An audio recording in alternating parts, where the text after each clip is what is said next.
disampul ya. Dari situ saya kenal dunia, ada disiplin yang lain, belajar tentang menjadi model, bagaimana menghadapi kamera, etika dan lain sebagainya. Sangat memberikan pengalaman yang berharga buat saya. Tapi dari situ ternyata bakat saya lain ya. Maksudnya tuh saya menemukan ruang yang lain ada di dunia keaktoran. Walaupun dunia keaktoran itu dulu awalnya karena saya nyanyi, dulu saya sempat nyanyi bahkan di tahun 97, 98 ya sama almarhum Frankie Segala. Tapi dari beliau, dia melihat bakat saya, happy, kamu sebetulnya bakatnya adalah di dunia keaktoran gitu ya gitu. Bahkan dia akhirnya memberikan saya kesempatan casting di tempat temannya lagi mau bikin sinetron waktu itu. Namanya Kupu-Kupu Ungu, saya ingat sekali. Sutradaranya salah satunya almarhum Mas Nano Riantiarno dari Teater Komod. Ada Mas Noto Bagaskoro, beberapa udah almarhum. Intinya dari sana akhirnya berkembang, ada puluhan sinetron saya terlibat ya, hampir sekitar 10 tahun. Tetapi di dalam 10 tahun itu tuh saya memang banyak mengisi waktu luang di dalam proses menunggu syuting itu tuh saya suka banyak baca buku sastra, saya rajin suka nulis cerpen, artikel saya kirimkan ke beberapa media ya, media koran, majalah. Jadi saya dapat banyak uang saku dari menulis dulu gitu. Terus sampai akhirnya banyak buku-buku yang menginspirasi saya pengen banget mengalihwahanakan atau menerjemahkan ke ruang yang lain. Tapi kalau misalnya ke televisi, ke sinetron, FTV atau film, agak berat buat saya karena terlalu beresiko ya, karena berhubungan dengan investasi dan juga apa yang saya ingin sampaikan kan idealisme di dalam buku tersebut. Buku-buku karya sastra Indonesia itu luar biasa banyak sekali yang bagus untuk membentuk karakter kita, mengenal sejarah kita dan lain sebagainya. Nah ternyata teater itu memberikan kelenturan untuk bisa melakukan itu.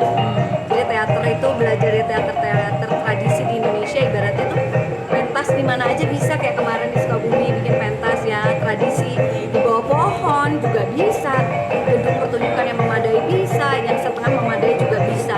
Nah karena punya fleksibilitas itu akhirnya saya sekitar 14 tahun lalu itu mengikrarkan diri banyak mengalihwanakan karya-karya sastra ke dalam panggung. Akhirnya keterusan dan sudah ada 70-an judul seni pertunjukan dari aneka macam buku-buku sastra yang ada di Indonesia. Bukunya Pramudia Anantatur, Ayu Utami, Dewi Lestari, Umar Khayyam, Sultan Takmir Ali Syahbana, Ramadan Tahan dan lain sebagainya.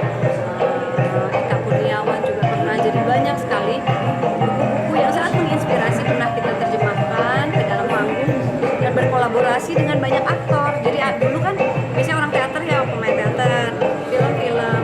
Tapi saya bersama kawan saya membuka ruang kolaborasi namanya di Titi Mangsa ini tuh jadi bisa silang.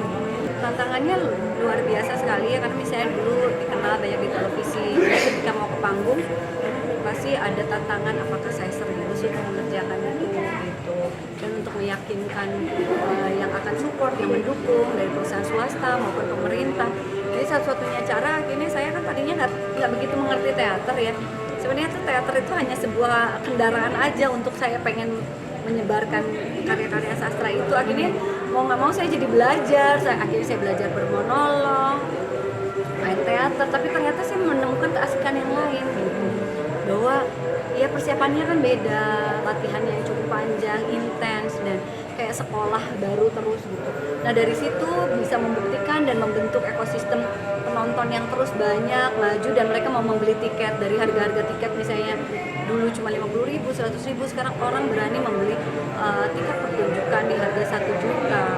Yang dimana itu menandakan apresiasi dari penonton menghargai sebuah seni, karena biar gimana pun yang kita kerjakan ini tim profesional semua aja. Di film, sinetron atau panggung? Kalau panggung, awal-awal saya nggak punya fee karena saya juga jadi produser, saya nggak membayar diri saya karena kekurangan uang, karena saya harus membutuhkan tenaga untuk membuktikan kepada pihak sponsor. Tapi akhirnya ya lama-lama ya saya bisa membiayai, tapi tentu ya kalau di panggung itu tidak sebesar dengan dunia televisi atau film, karena ya ekosistemnya, industrinya juga kan belum terbantu. Tetapi di sini kayak sekolah kita dan workshop kita. Nah kalau di film, di sinetron, ya saya tuh beruntung sekali ya. Maksudnya tuh saya langsung dapat peran pembantu utama. Jadi bukan peran utama tapi peran pembantunya yang juga Untuk saya ya anak umur 19 tahun, buat saya besar waktu itu. Saya dapat honor sekitar 850.000. Tahun berapa? Ya, itu tahun 98 pertama kali itu sinetron. Kalau pas foto saya pertama kali saya dapat uang 250.000, seneng banget. Umur 15 tahun, foya-foya. Waktu itu ingat nggak foya-foyanya buat apa? Saya beli sepatu Doc Mart ya. Hits banget dia Dr. Martens. Terus saya beli kasetnya Denada. Denada? Yang sambut lah. Aku belum lahir. Ya pokoknya saya mau beli dulu masih kaset. Pokoknya saya mau beli apa yang saya suka dan lalu ditabung untuk uang saku saya. Dari situ saya jadi seneng bahwa punya punya uang sendiri, bisa mandiri. Ibu saya juga wanita karir, bekerja yang dengan usahanya sendiri dan itu memotivasi saya. Sebetulnya kalau casting dulu itu ya tentu sebisa mungkin nggak naik kendaraan umum kan biar nggak rusak pickupnya. Biasanya tuh ada saudara minta dianterin, ada teman. Waktu saya sendiri belum punya kendaraan, ada juga punya orang tua juga buat dipakai kerja dan lain sebagainya, namanya juga merintis ya. Jadi biasanya minta dianterin teman, minta dianterin saudara karena takut bedaknya luntur. Kalau ke kampus ya nggak apa-apa, saya naik angkot teman, lalu juga naik bis untuk nyampe ke kampus gitu ya. Dulu ya zaman saya ke Grogol di Trisakti nggak apa-apa. Tapi kalau biasanya mau casting mau apa sebisa mungkin kan bersih rapi biar nggak kusem keringetan. Saya ingat pernah nggak ya naik, enggak sih, saya lumayan cukup bisa mengatur, memanage waktu, mengandalkan orang-orang di dekat saya untuk bisa mengantar saya. Sebetulnya nggak ada tips-tips bagaimana mempertahankan eksistensi, bukan eksistensi sih, saya mempertahankan semangat terus untuk tumbuh, semangat terus untuk berkarya dan untuk terus belajar. Saya di umur 43 ini saya sekolah lagi juga.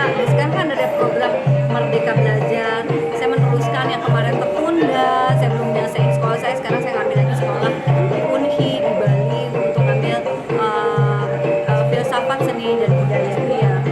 Jadi kan karena biar terus, jadi karena itu dengan sendiri eksistensi akan muncul.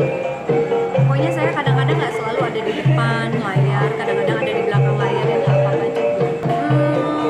Gimana ya caranya ya? Caranya mau itu di depan atau di belakang layar, etos kerja sih disiplin dan setia dengan apa yang kita kerjakan pasti akan kasih hasil yang bagus gitu. Kadang nggak mikirin dulu nanti akan seperti apa, yang paling penting adalah apakah saya bahagia dalam mengerjakannya.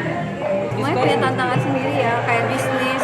Saya gimana dulu cuma punya tukang yang bikin perhiasan 6 orang, sekarang ada 80 orang. Pegawai yang tadi cuma 10 orang, sekarang ada 200 orang lebih. Itu kan bisa muncul karena dedikasi, kerja keras, dan mencari terus cara dan berkolaborasi. Karena kan saya punya partner yang lain juga, ada Sri dan Franka, nggak saya sendirian. Jadi mau jadi pembisnis, mau itu pemain film, atau teater, atau produser, sebenarnya semua sama aja sih. Yang penting mau, jadi mau belajar, mau jatuh dan bangkit lagi.